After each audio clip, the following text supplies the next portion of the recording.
प्रधानमंत्री नरेंद्र मोदी ने भारत माता की जय के साथ अपने संबोधन की शुरुआत की। फिर मैथिली, मगही और भोजपुरी में जनता का अभिवादन किया। वहीं बिहार की विभूतियों को भी याद किया। रैली में पीएम मोदी सियासी विरोधियों पर जमकर बरसे। वहीं पीएम मोदी ने सीएम नीतीश कुमार के कामकाज की तारीफ भी की। उन्होंने कहा कि सीएम नीतीश कुमार के नेतृत्व में बिहार का तेजी से विकास हो रहा है। सीएम नीतीश और डिप्टी सीएम सुशील मोदी की जोड़ी ने अद्भुत काम किया है और केंद्र सरकार भी बिहार के विकास के लिए लगातार प्रयासरत है। भाइयों और बहनों, महान प्रदेश बिहार और एकर महान जनता के हम प्रणाम करतानी। हम बिहार के इन महान जनता का आदर पूर्वक प्रणाम करी छिए। बिहार के सब लोगन के प्रणाम करी थियो। बिहार को अपराध और भ्रष्टाचार से मुक्त कराने का संकल्प लेकर आप सभी ने मिलकर बिहार को जिस स्थिति से बाहर निकाला वो प्रशंसनीय है। भाई और बहनों, बिहार ने विकास की जिस रफ्तार को पकड़ा है वो और गति पकड़े, इसके लिए केंद्र की एनडीए सरकार ने निरंतर प्रयास किया है। साथियों, चारे के नाम पर क्या क्या हुआ है ये बिहार के लोग बहुत बेहतर तरीके से जानते हैं। ये जो लूट खसोट, बेनामी प्रॉपर्टी और बिचौलियों की संस्कृति और बिहार और देश की राजनीति में दशकों से सामान्य हो चुकी थी, इसको बंद करने की हमने हिम्मत दिखाई है। गरीब और मध्यम वर्ग के हक और पसीने की कमाई पर जो अपनी दुकानें चला रहे थे वो अब चौकीदार से परेशान है।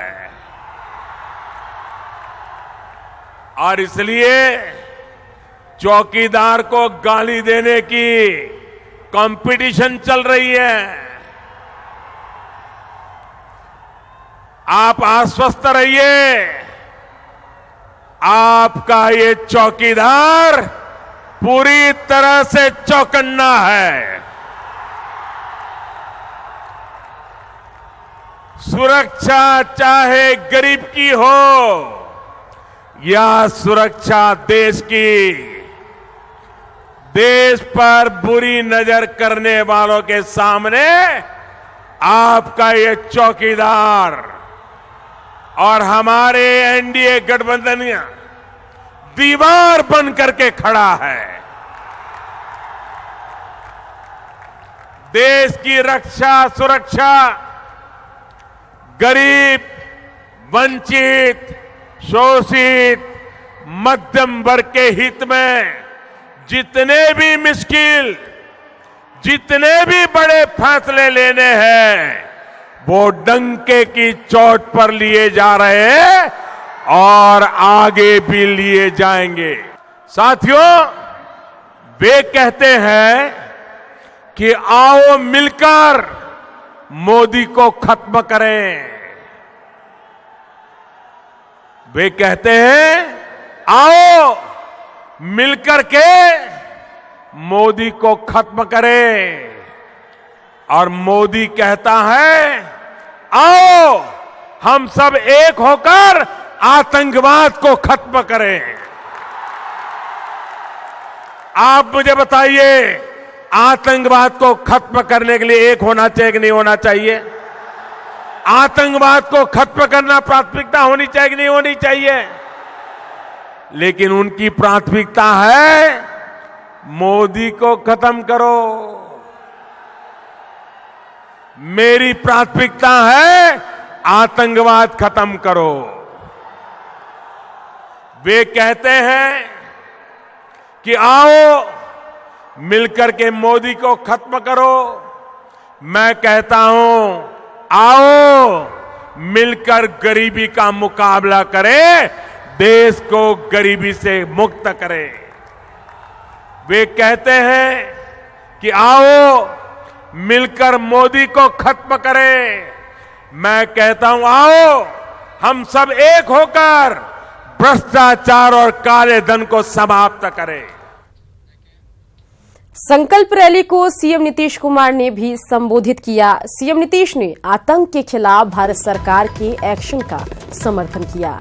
नीतीश ने पीएम मोदी के कामकाज की तारीफ की। सीएम ने उज्ज्वला योजना और आयुष्मान भारत योजना का जिक्र भी किया।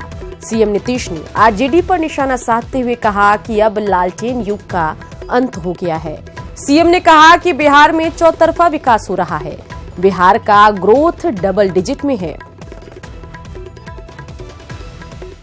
मोदी जी के नेतृत्व में केंद्र सरकार ने जो पहल की और सेना को अधिकार दिया, उन्हें पूरी जिम्मेवारी दी और जो पूरा देश का ये माहौल बना है कि आतंकवाद के खिलाफ सब लोग एकजुट हो गए और अब जिस तरह से कार्रवाई हो रही है आतंकवाद के खिलाफ, मैं उसके लिए देश की सेना को सलाम करता हूं।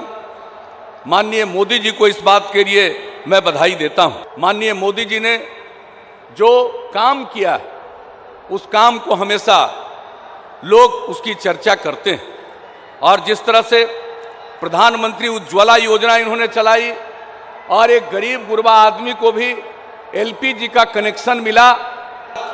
जन आरोग्य योजना की शुरुआत आपने की है, जिसमें कोई भी जो एसईसीसी सोशियो इकोनॉमिक कास्ट सर्वे के आधार पर जो चिन्हित किया गया है 10 करोड़ 74 लाख परिवार, उनको इलाज के लिए हर साल 5 लाख रुपए की सहायता दी जाएगी। ये कोई मामूली कदम नहीं है। विकास का दर डबल डिजिट में चल रहा है और आदरणीय प्रधानमंत्री जी, हम लोग अपनी प्रसन्नता व्यक्त करते हैं कि 17-18 में बिहार का विकास दर देश के अन्य राज्यों की तुलना में सबसे ज्यादा 11.3% हो चुका है।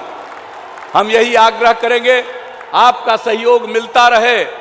हर क्षेत्र में तरक्की हो रही है, हर इलाके का विकास हो रहा है और इस काम में हम लोगों को जो हम लोग कर सकते हैं उसको कर ही रहे हैं।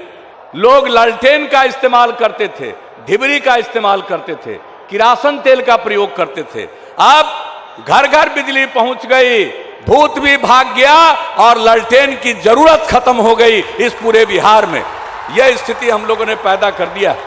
आपका समर्थन रहेगा, आपका सहयोग रहेगा तो हम लोग तो सेवा ही करते रहेंगे और मुझे पूरा विश्वास है कि इस चुनाव के बाद पुनः आदरणीय मोदी जी के नेतृत्व में ही केंद्र में सरकार बनेगी और अपना देश तरक्की के इस रास्ते पर और आगे बढ़ता जाएगा।